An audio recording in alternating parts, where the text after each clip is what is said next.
Hello everyone and welcome back to Witchinary. If you have yet to subscribe to this channel, please do so because we are getting crafty. Today I wanted to share with you 4 creations that I made using the My Monthly Hero Art Kit for May 2018. I have to admit guys, I had a really hard time with this kit. It was kind of difficult to come up with fresh new ideas because a lot of the ideas that I had I was seeing be done literally in inspiration on boards, so I had to think outside the box, and what's more outside the box than washi tape?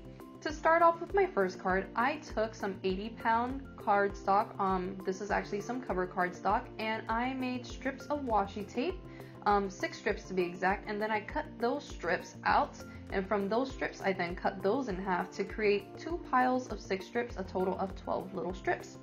The reason why I say take 80-pound cardstock instead of like anything higher, I think the lowest you can probably go is 60-pound cardstock, is because you want a cardstock that isn't too flimsy, but it's still malleable enough to make these bows. So to start off making these bows, because that's what we're making, you take the corners of the little strips and you just adhere them down to the center using some tape runner. So it's very easy. I made 6 little bows in total, and then I took a little piece of cardstock that I had lying around from the same paper, and I just made the centers by just cutting a little piece and then adhering the actual paper down to the center to give these their little bow feel. With the remaining strips, I took the bows and I took out my Tombow glue, and that allowed me to actually get a good strong adhesive or a good strong bond between the bow and the strip. I do recommend using glue like Nuvo, Multimedia Matte, or Tombow instead of your tape runner, just because your tape runner may cause these to come apart in the mail and you don't want that. That's kind of embarrassing. So I just did that, and then I just put a little block on top to just make sure that these were nice and glued down to their actual strip and they weren't going to let me down. Once I was done doing that, I took the strip and I cut down the size by a little bit because, you know, I wanted them to be a little bit shorter, and I made some fishtails on them by cutting a little slit into the center and then connecting the outer edges to the center in like a little triangle. And I think that these bows are adorable, and this is just such a good idea to do with whatever washi tape you have lying around, and it comes together nicely. These bows are actually going to be the inspiration for my first card. So I took a card base that is just cut down to 5 by 4 inches, and I used my paper rounder to just give this paper a little bit of a rounder feel. And then I'm going to just kind of mark where or less I want those 4 bows with just a little pencil.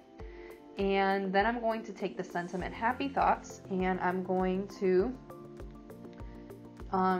just ink that sentiment up with some green ink from Hero Arts. This is their green ink set. It comes with their Sea Turtle stamp set, and I really enjoy that stamp set, so of course I had to get the coordinating ink. I unfortunately did not like the way that this looked. Like originally in my head I was like, oh my god, this is going to be such a great ombre look, and then it wasn't. It kind of just was too light, and I almost wish I would have gone and did it in black, and it would have really made this entire card pop a little bit more, but that's not what I did at all, so I do regret that. I'm taking out a piece of Paper Source cardstock in their craft paper or paper bag color, and then I'm going to adhere this base down to that cardstock. Once I'm done doing that, I'm also going to tape down the bows in a nice straight line right where those sentiments are, and I could have probably done a better job at adhering these, but I didn't. I'm going to finish off this card by adhering down my card base to a piece of Neenah Solar white cardstock, and then I'm going to pull out my Nuvo drops in Ebony, and I'm going to just add some drops to the ends of these ribbons. I'm really hoping the audio for this comes out okay. I'm not doing it on my laptop because my laptop is going a little bit crazy. Anyway, well, this finishes off my first card.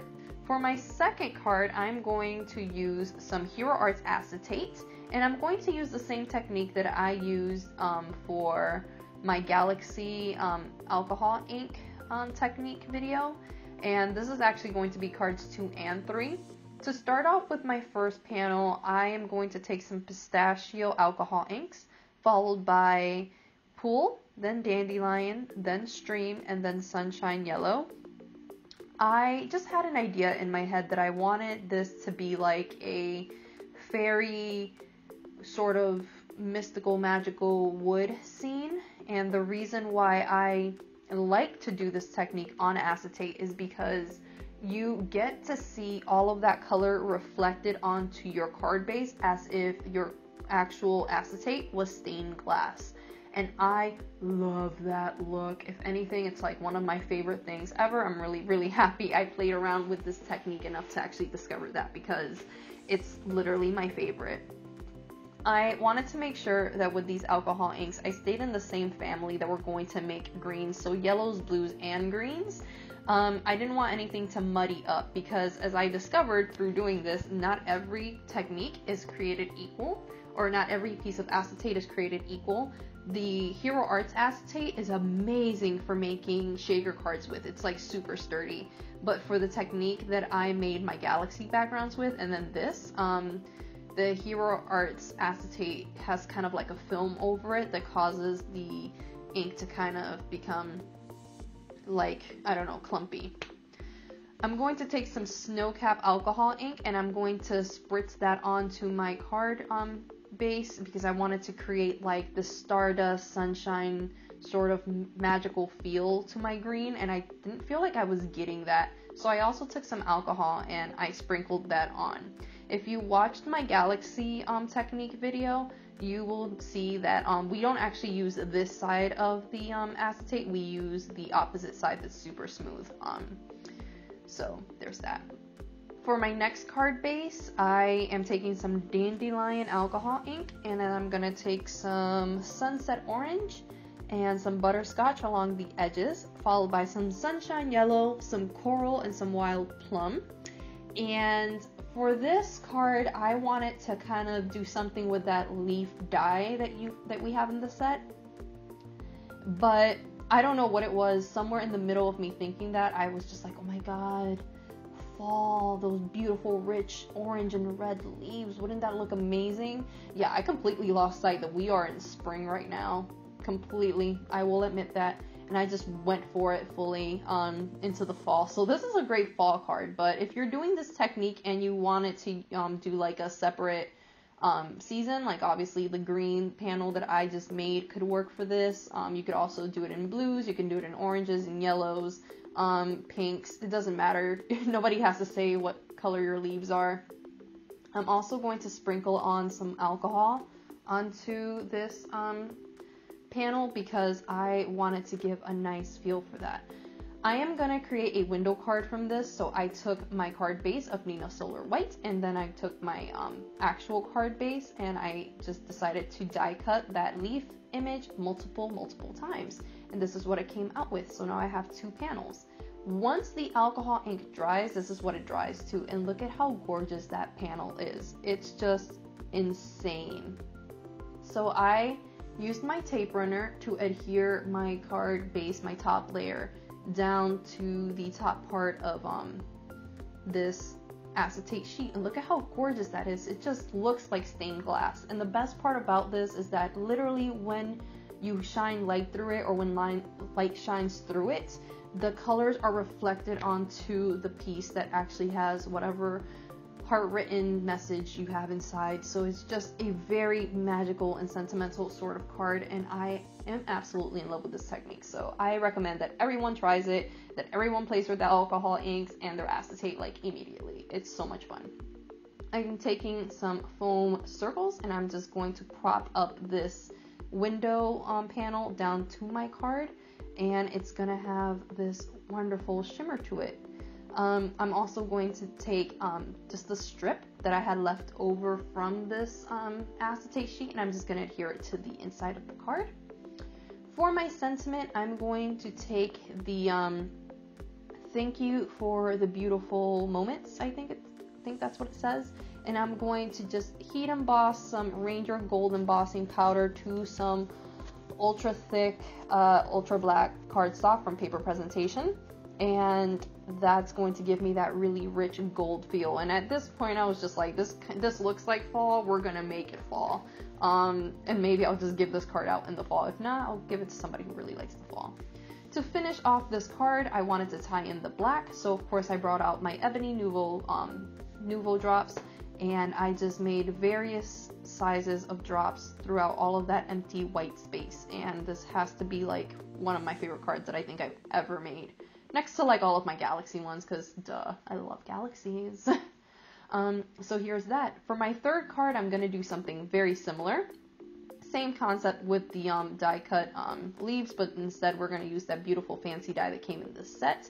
And here is where that beautiful fairy mystical magical acetate sheet comes into play. And as you can see, it just look at all of those, look at all those gradients, all that color. And of course, just like the last one, you can see right through this. So I did not prop this up on foam tape, and I'm a little sad that I didn't, because I'm horrible at adhering straight lines. So this was hard for me. So of course I took out my paper trimmer and I just trimmed it down a little bit to like remix it and make it okay. But still, I was a little disappointed. But yeah, I ended up taking some Stampendous silver embossing powder, and I just heat embossed the sentiment swinging by to say hello, and I decided to just take some foam tape and just adhere that to the bottom of the card. Later, I also took some Simon Says Stamp sequins, and I added them to the corners. And of course, to the inside of the card, I was going to add some of that beautiful acetate because it's really gorgeous, guys. I really do recommend that you try this technique. You won't regret it. It's gorgeous. So that wraps up my third card. Oh wait, I always forget this. I also added a ribbon. This ribbon actually was the one that came in the kit. I'm going to add it to the corner of my sentiment just to add a little va-va-voom. Not that like this background needed anything else, but I just adhered that down with a little bit of Tombow glue, and we called it a day. For my last card, I really did want to use the actual stamp set. Like, I mean, paid for it, might as well. So I decided to take those branches, and I brought out my soft granite Hero Arts ink. I absolutely love this ink, and I'm not just saying that because it's gray and it's my favorite color. I'm saying that because it's like wonderful. You can honestly, I feel this way about all Hero Arts inks though. They are such high quality inks that you don't even really need your MISTI for most things. You can just go ahead with an acrylic block and do your thing. I also took out my chalkboard ink, and I had a really hard time distinguishing between whether or not this was black or if it was just a dark gray, but I decided to believe it was a dark gray. And I also took out my black ink cube, which is just Intense Hero Arts ink, my favorite, and I just started trying to get more gradients onto the tree branches to kind of make it look like the tree branches were coming closer into the image, and that really made my day. Even though all of these cards ultimately came out to be very minimalistic, it was still very much my aesthetic, so I was super happy with them. So I guess this wasn't completely a fail. It was just hard for me to come up with ideas.